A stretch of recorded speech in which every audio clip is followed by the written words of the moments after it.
नमस्ते मेरे प्यारे साथियों। मैं हूं आपके साथ Sachin Bhardwaj and today we will start a topic how to approach supreme court.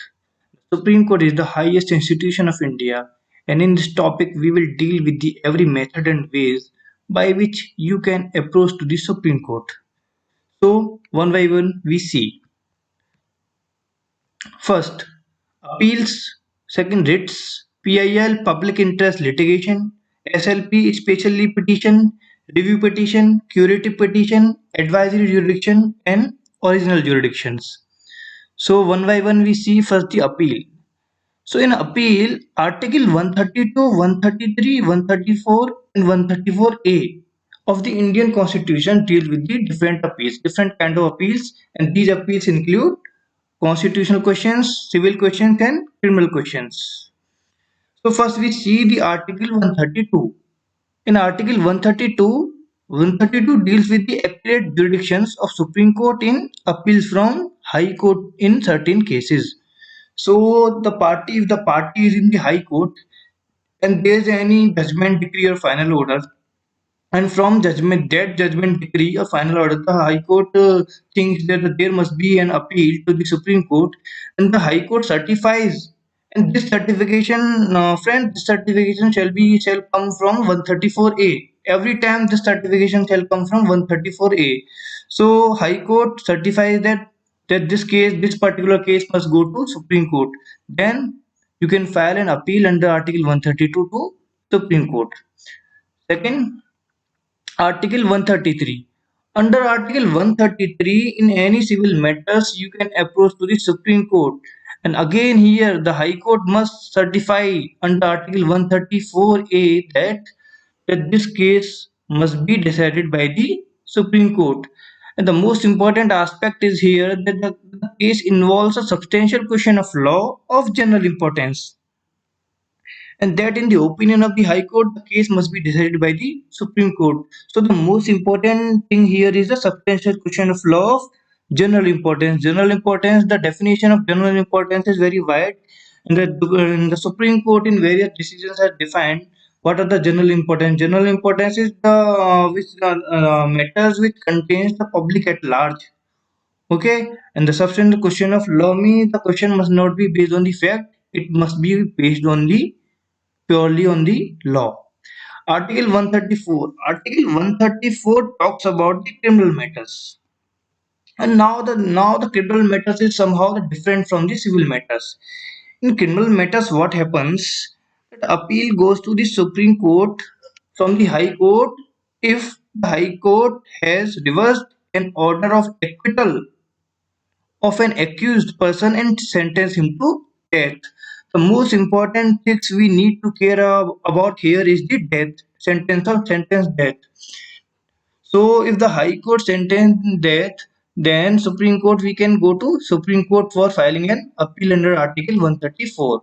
Secondly, if the Supreme Court has withdrawn for trial before itself any case from any court, sentence him to death.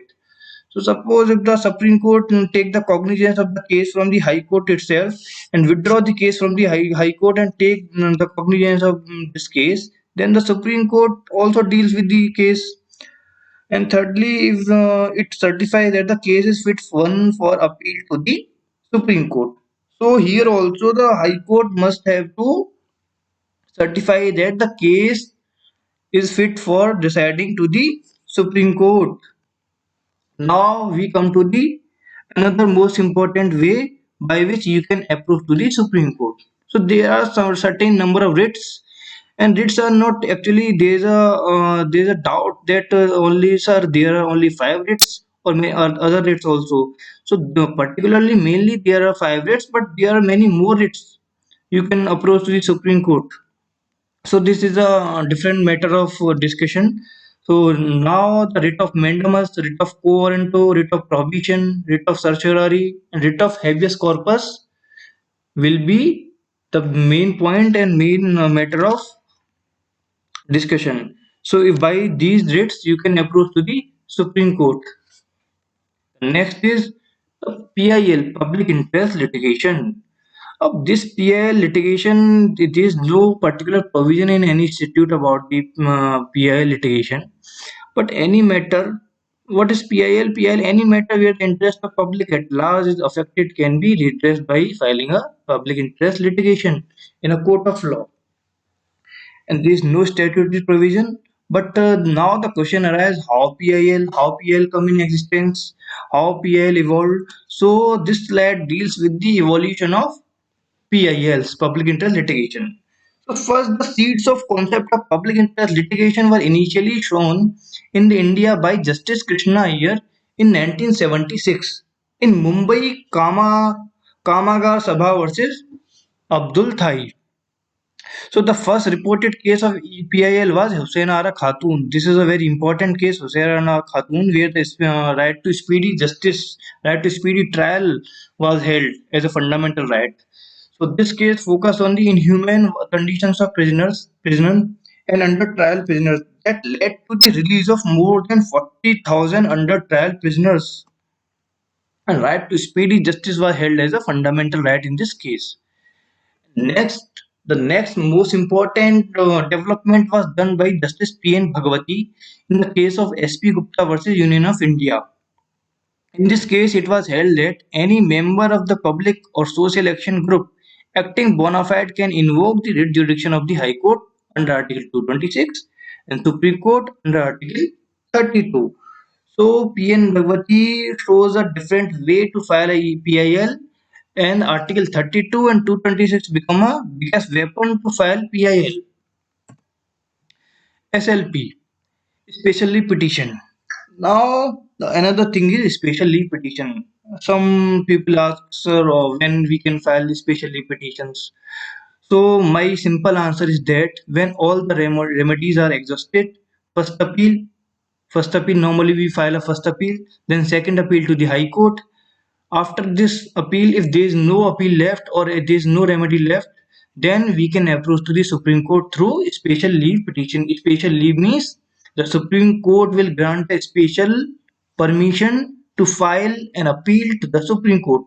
So Supreme Court is specially allowing you on the basis of different facts of law. If there is Supreme Court thinks that the case must be dealt, then SLB shall be allowed and your case will be heard by the Supreme Court. Now we come to the review petitions. Review petitions, the Article 137. So whenever we talks about the review petition, the Article 137 will come in your mind. So Article 137, under some conditions of Article 145, we can approach to the Supreme Court for review petitions. Suppose there are different appeals and then we appeal to the Supreme Court or specially petitions and we are not satisfied with the decision of the Supreme Court, then we can file a review petition, and by way of review petition, the Supreme Court can decide the case.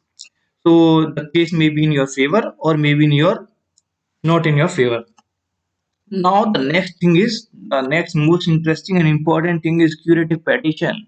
A curative petition is the last constitutional resort available for the redressal of the grievances in the court after a review plea is dismissed or has been exhausted.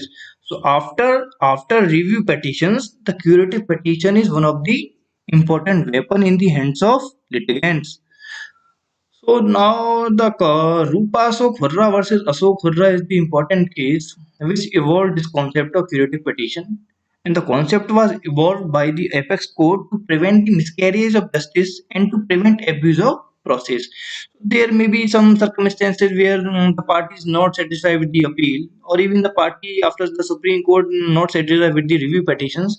Then the Supreme Court, to prevent the abuse of the process of the court, it evolved the curative petitions. So curative petition is the last resort. But there are some few guidelines given in the Rupa Ashok Hurra versus Ashok Hurra case. You people can go through these guidelines. If these guidelines are satisfied, then only you can file a curative petitions. Now we come to CPC. I mean CPC we can approach to the Supreme Court under section 109 and 112 lead with order 45. So somehow the conditions are same to the Constitution of India.